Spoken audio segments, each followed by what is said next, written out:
नमस्कार दोस्तों, मैं हूं आपका दोस्त के बी। तो आज की इस वीडियो में हम इस समय जो आपके रेलवे ग्रुप डी का एग्ज़ाम चल रहा है उसके लिए स्टैटिक जीके के एक बहुत ही महत्वपूर्ण टॉपिक को डिस्कस करेंगे। रेलवे ग्रुप डी की परीक्षा में जो हमारी पंचवर्षीय योजनाएं रही हैं उनसे जितने भी प्रश्न अभी तक पूछे जा चुके हैं उन सारे प्रश्नों को हम लोग डिस्कस करेंगे और इसके साथ साथ पंचवर्षीय योजनाओं से जुड़े हुए जो भी अन्य महत्वपूर्ण प्रावधान हैं उन सभी प्रावधानों को भी हम लोग यहाँ पर डिस्कस करेंगे। तो पूरा वीडियो बहुत ही ध्यान से देखिएगा। इस वीडियो की जो पीडीएफ फाइल है वह आपको टेलीग्राम चैनल केवी गुरुजी या kvguruji.in के ऊपर मिल जाएगी, तो वहाँ से आप इसके पीडीएफ को डाउनलोड कर सकते हैं। इसके अलावा ग्रुप डी के लिए आप और किन टॉपिक के ऊपर वीडियो चाहते हैं वह भी आप लोग नीचे कमेंट में बता सकते हैं। तो चलिए अब इस वीडियो की हम शुरुआत करते हैं। देखिए, एक प्रश्न पूछा गया था कि भारत में जो तीसरी पंचवर्षीय योजना है इसका समय क्या था। तो तीसरी पंचवर्षीय योजना की अगर हम बात करते हैं तो 1 अप्रैल 1961 को ये शुरू हुआ था और 31 मार्च 1966 को ये समाप्त हुई थी। ध्यान रखिएगा, उस समय हमारे योजना आयोग के अध्यक्ष गॉडजिल जी थे और उन्हीं के द्वारा इसका प्रारूप दिया गया था। अब ग्रुप डी की परीक्षा के लिए या फिर किसी अन्य एग्जाम के लिए आपको एटलीस्ट ये जरूर पता होना चाहिए कि कौन सी योजना का समय काल क्या था। तो पहली पंचवर्षीय योजना की बात करें 1951 से 56 तक, दूसरी आपकी 56 से 61 तक, तीसरी 61 से 66 तक चलती है। फिर आपके अवकाश होता है 3 सालों का 66 से लेकर के 69 तक। फिर आपके 69 से 74 तक चलती है। फिर पाँचवीं 1974 से 1978 तक चलती है। उसके बाद में आपके रोलिंग प्लान चलते हैं 1978 से 1980 तक। फिर हमारी जो छठी पंचवर्षीय योजना है ये 1980 से 85 तक चलती है। सातवीं वाली 1985 से 90 तक। वार्षिक प्लान फिर आपका 90 से 92 तक होता है। 92 से 97 तक 8वीं, 97 से 2002 तक 9वीं, 10वीं हमारी 2002 से 2007 तक, 11वीं 2007 से 2012 तक और 12वीं होती है 2012 से 2017 तक। अब देखिए, इसका जो समय है वो आपको इसलिए भी याद रखना जरूरी है क्योंकि कई बार आपसे ये पूछ लिया जाता है कि ये जो फलाना स्कीम है या फिर ये जो फलानी संस्था है उसकी स्थापना कौन से पंचवर्षीय योजना में हुई थी। तो अगर आपको एग्जैक्ट पंचवर्षीय योजनाओं का समय पता है तो ऐसे प्रश्नों का उत्तर आप लोग आसानी से दे सकते हैं। अगला प्रश्न पूछा गया कि भारत निर्माण कार्यक्रम किस पंचवर्षीय योजना के तहत शुरू किया गया था। तो ध्यान रखिएगा, जो हमारी 10वीं पंचवर्षीय योजना थी उसी के अंतर्गत 2005 में भारत निर्माण कार्यक्रम शुरू किया गया था।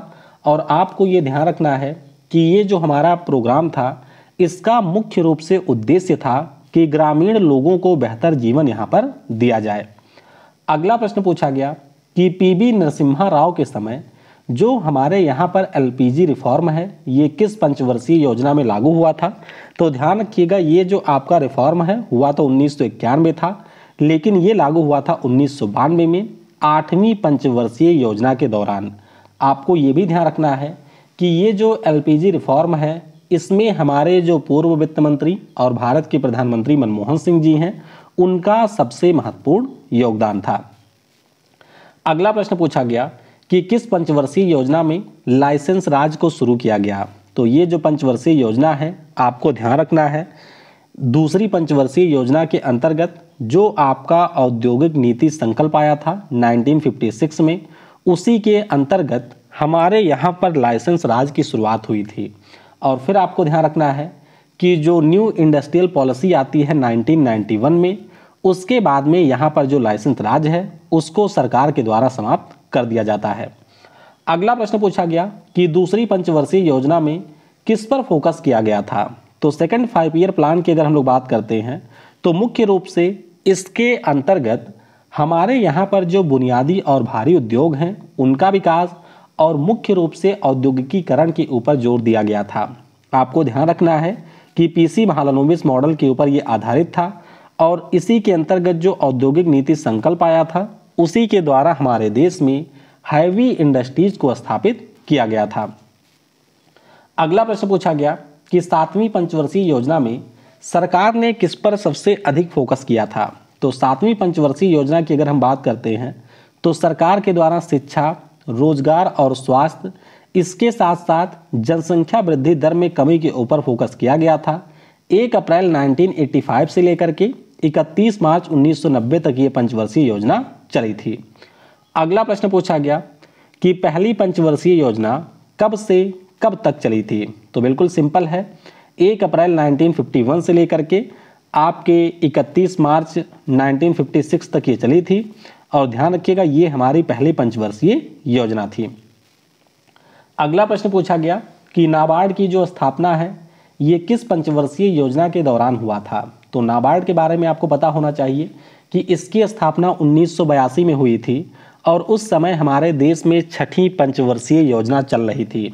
नाबार्ड के बारे में आपको ये भी ध्यान रखना है कि इसका पूरा नाम है राष्ट्रीय कृषि और ग्रामीण विकास बैंक। हेडक्वार्टर इसका आपको मुंबई में देखने को मिलेगा और बी शिवरामन कमेटी की सिफारिशों के बाद 12 जुलाई 1982 को इसकी स्थापना की गई थी। अगला प्रश्न पूछा गया कि किस पंचवर्षीय योजना के दौरान भारत ने मिश्रित अर्थव्यवस्था को लागू किया था। वैसे ये प्रश्न पूछा जा चुका है ऑलरेडी और आने वाले कई एग्जाम में भी पूछे जाने की संभावना है। तो ध्यान रखिएगा ये जो मिश्रित अर्थव्यवस्था है इसको हमने सेकेंड 5 ईयर प्लान में अडॉप्ट किया था, तो ये आपको जरूर याद रखना है। अगला प्रश्न पूछा गया कि भारत में जो 20 सूत्रीय कार्यक्रम है ये आपके कौन से साल शुरू किया गया था। तो 20 सूत्रीय कार्यक्रम की अगर हम बात करें तो 1975 में जो आपकी 5वीं पंचवर्षीय योजना है उसके पहले साल में इसको शुरू किया गया था। तो ध्यान रखिएगा कि 20 सूत्रीय कार्यक्रम की जो घोषणा है ये 1975 में किया गया था। उसके बाद 1982, 1986 और 2006 में इस कार्यक्रम में कुछ संशोधन किए जा चुके हैं। अगला प्रश्न पूछा गया कि योजना आयोग की स्थापना कब हुई थी। योजना आयोग की अगर हम लोग बात करें तो 15 मार्च 1950 को इसकी स्थापना हुई थी। आपको ये भी ध्यान रखना है कि इसके अध्यक्ष पहले वाले हमारे नेहरू चाचा थे, क्योंकि देश के प्रधानमंत्री ही इसके अध्यक्ष होते थे। पहले उपाध्यक्ष का नाम पूछा जाता है तो ध्यान रखेंगे आप लोग कि गुलजारी लाल नंदा इसके पहले उपाध्यक्ष थे। अब हम लोग कुछ एक्सपेक्टेड प्रश्नों को डिस्कस करेंगे जो कि आपके विभिन्न एग्जाम में यहाँ से पूछे जा चुके हैं। तो भारत की पंचवर्षीय योजनाओं को अंतिम स्वीकृति कौन देता था। तो ये ध्यान रखिएगा कि हमारे यहाँ पर एक नेशनल डेवलपमेंट काउंसिल होती थी जिसका नाम राष्ट्रीय विकास परिषद है और इसी के द्वारा पंचवर्षीय योजनाओं को अंतिम स्वीकृति दी जाती थी। अगला प्रश्न पूछा गया कि किस पंचवर्षीय योजना के दौरान ब्लू रेवोल्यूशन की शुरुआत हुई थी, यानी कि जो नीली क्रांति आपके मत्स्य उत्पादन से है उसके बारे में यहाँ पर पूछा जा रहा है। तो ध्यान रखिएगा जो हमारी 7वीं पंचवर्षीय योजना थी 1985 से 90 तक, उसी के दौरान यहाँ पर ब्लू रेवोल्यूशन की शुरुआत हुई थी। और आपको ये ध्यान रखना है कि इसके बाद जो 8वीं पंचवर्षीय योजना थी 1992 से जो शुरू हुई थी उसमें इंटेंसिव मरीन फिशरीज प्रोग्राम की भी शुरुआत हुई थी। अगला प्रश्न है कि किस पंचवर्षीय योजना के दौरान जवाहर रोजगार योजना की शुरुआत हुई। तो ये जो जवाहर रोजगार योजना है इसकी शुरुआत हुई थी 7वीं पंचवर्षीय योजना के दौरान। आपको ये ध्यान रखना है कि 1989 में राजीव गांधी जी की सरकार के द्वारा जवाहर रोजगार योजना की शुरुआत की गई थी। अगला प्रश्न है कि कौन सी पंचवर्षीय योजना सतत वृद्धि के लक्ष्य के साथ लॉन्च किया गया। तो ये जो पंचवर्षीय योजना है ये आपकी 12वीं नंबर की है और 2012 से लेकर के 2017 तक ये आपकी पंचवर्षीय योजना चली थी। अगला प्रश्न है कि किस पंचवर्षीय योजना के दौरान सामाजिक न्याय और समानता के साथ विकास पर फोकस किया गया। ध्यान रखिएगा सामाजिक न्याय और समानता के साथ विकास के ऊपर फोकस किया गया था 9वीं पंचवर्षीय योजना के दौरान, जो कि 1997 से 2002 तक चली थी। अगला प्रश्न है कि 5वीं पंचवर्षीय योजना का मुख्य उद्देश्य क्या था। तो इसका उद्देश्य था गरीबी निवारण।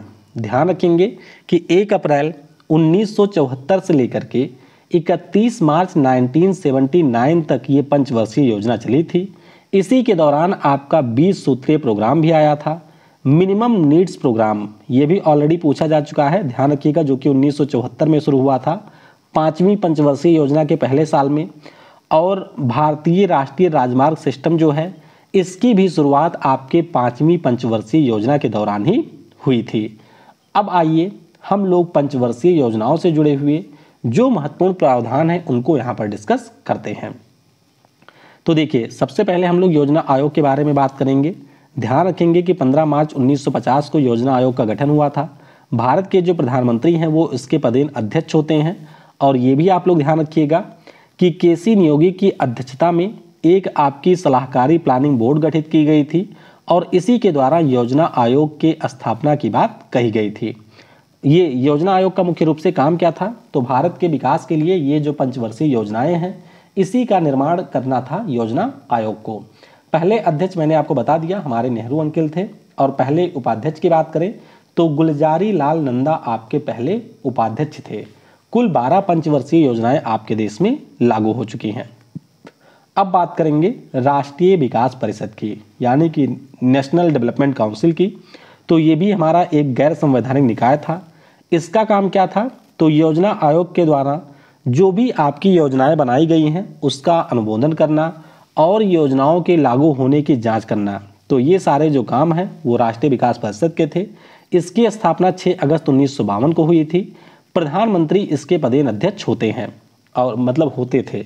और आपको ये भी ध्यान रखना है कि पंचवर्षीय योजना सोवियत संघ से हमने लिया है, यानी कि आपसे पूछा जाता है कि पंचवर्षीय योजनाओं का प्रावधान हमने कहाँ से लिया है, तो ये हमने लिया है सोवियत संघ से। अब बात करते हैं नीति आयोग की, क्योंकि नीति आयोग आपकी वो संस्था है जो कि योजना आयोग के स्थान पर गठित की गई है। नीति की अगर हम बात करें तो national institution for transforming India इसका नाम है। स्थापना 1 जनवरी 2015 को हुआ। मुख्यालय इसका नई दिल्ली में है। इसके अध्यक्ष नरेंद्र मोदी यानी कि भारत के पीएम हैं। उपाध्यक्ष इसी साल नए बने हैं, नाम इनका सुमन बेरी है, और सीईओ का नाम है परमेश्वरन अय्यर। अब आइए एक एक करके सारी जो पंचवर्षीय योजनाएं हैं उसके मेन जो प्रावधान है उसको डिस्कस करते हैं। बात करेंगे प्रथम पंचवर्षीय योजनाओं की, तो 51 से 56 तक ये चला था। हेरोल्ड डूमर मॉडल के ऊपर ये आधारित था, और उस समय हमारा देश बिल्कुल नया नया आज़ाद हुआ था, तो हमारे देश में खाने पीने की भी समस्या थी। तो मुख्य रूप से कृषि के ऊपर पहली प्राथमिकता के तौर पर जोर दिया गया था। भाखड़ा नागल, दामोदर नदी घाटी, हीराकुंड बहुउद्देशीय परियोजना और देश में जो 5 IIT हैं उनकी शुरुआत इसी के दौरान हुआ था। फिर बात करते हैं सेकेंड 5 ईयर प्लान की, तो PC महालनोबिस मॉडल के ऊपर यह आधारित था। 1956 से 61 तक ये चला था, और इसमें मुख्य रूप से आपके औद्योगिक विकास पर जोर दिया गया था। इसी के दौरान भिलाई स्टील प्लांट रूस की सहायता से स्थापित किया गया। दुर्गापुर स्टील प्लांट ब्रिटेन की सहायता से स्थापित किया गया। राउरकेला स्टील प्लांट पश्चिमी जर्मनी की सहायता से स्थापित किया गया। 1956 में भारतीय जीवन बीमा निगम बनता है, और 1957 में खादी और ग्रामोद्योग आयोग का गठन किया जाता है। फिर बात करते हैं तृतीय पंचवर्षीय योजना की, तो ये हमारे D.R. गॉडजिल जो उस समय उपाध्यक्ष थे उन्हीं के द्वारा इसका प्रारूप तैयार किया गया था। इसीलिए कई बार इसको हम लोग गॉडजिल योजना भी कहते हैं। आपको ध्यान रखना है कि इसमें खाद्यान्न उत्पादन में आत्मनिर्भरता, उद्योग और निर्यात के लिए कृषि उत्पादन पर बल, इन सब के ऊपर यहाँ पर फोकस किया गया था। इसी के दौरान भारत और चीन के बीच में युद्ध होता है 1962 में, भारत और पाकिस्तान के बीच 1966 में, हरित क्रांति आपके 1966 में शुरू होती है, और इसी साल भारत में भयंकर सूखा भी आया था। उसके बाद योजना अवकाश 3 बार होते हैं, तो थोड़ा सा ध्यान रखिएगा।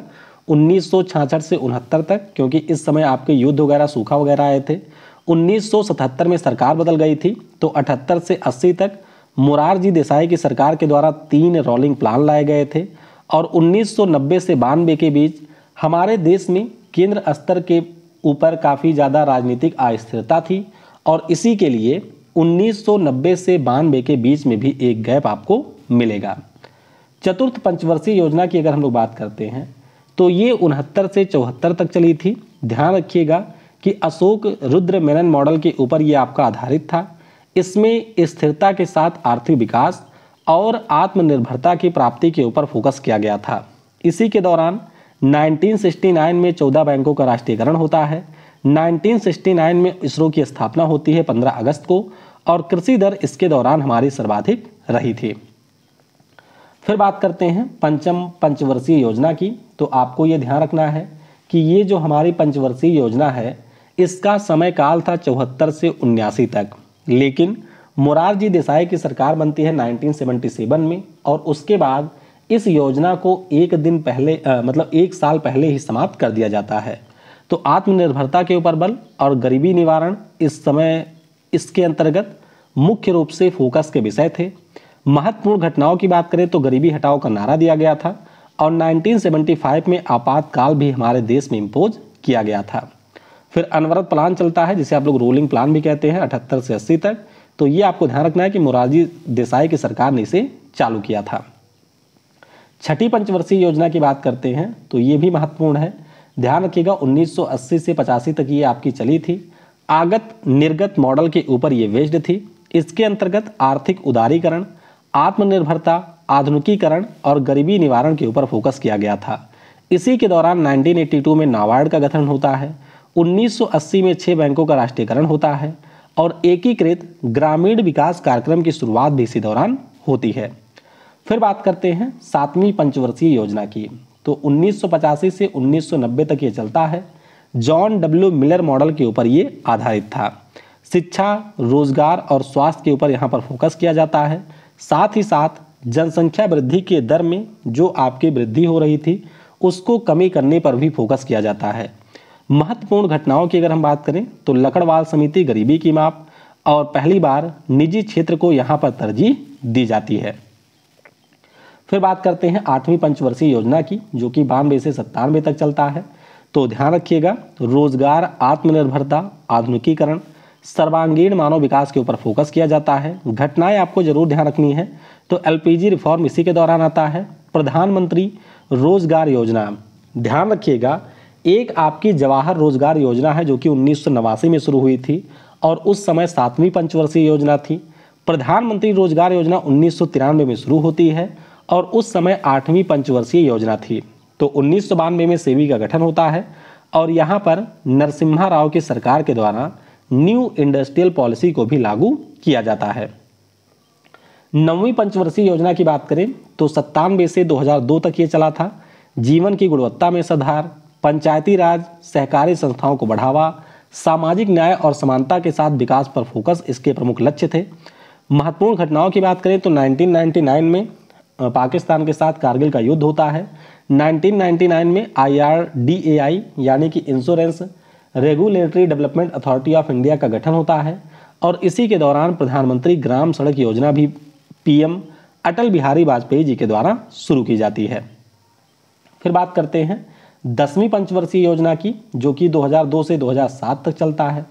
इसमें प्रति व्यक्ति आय को 10 वर्षों में दोगुने करने का लक्ष्य था।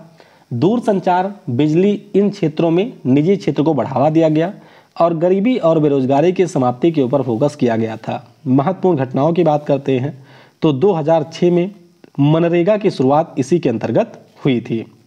फिर बात करते हैं 11वीं पंचवर्षीय योजनाओं की। तो विकास को तीव्रता से प्राप्त करना और समावेशी विकास के ऊपर फोकस किया गया था। सी रंगाराजन जी के द्वारा इसका प्रारूप तैयार किया गया था। महत्वपूर्ण घटनाओं की बात करें तो राजीव गांधी आवास योजना, आम आदमी बीमा योजना और राष्ट्रीय खाद्य सुरक्षा मिशन, ये सारे 11वीं पंचवर्षीय योजना के दौरान शुरू हुए थे। फिर बात करते हैं आखिरी वाले की। तो 2012 से 17 तक इसका टाइम पीरियड था। तीव्रतर, अधिक समावेशी और धारणीय विकास की यहाँ पर बात की गई थी। महत्वपूर्ण घटनाओं की अगर हम बात करते हैं तो भैया इसी के अंतर्गत 1 जनवरी 2015 को योजना आयोग का गठन कर दिया जाता है। तो इस प्रकार से पंचवर्षीय योजनाओं को हमने बहुत ही शॉर्ट में यहाँ पर डिस्कस कर लिया है। उम्मीद करते हैं कि कोई भी प्रश्न अगर पूछा जाएगा तो वह इस वीडियो से बाहर नहीं होगा। Thanks for watching. जय हिंद, जय भारत।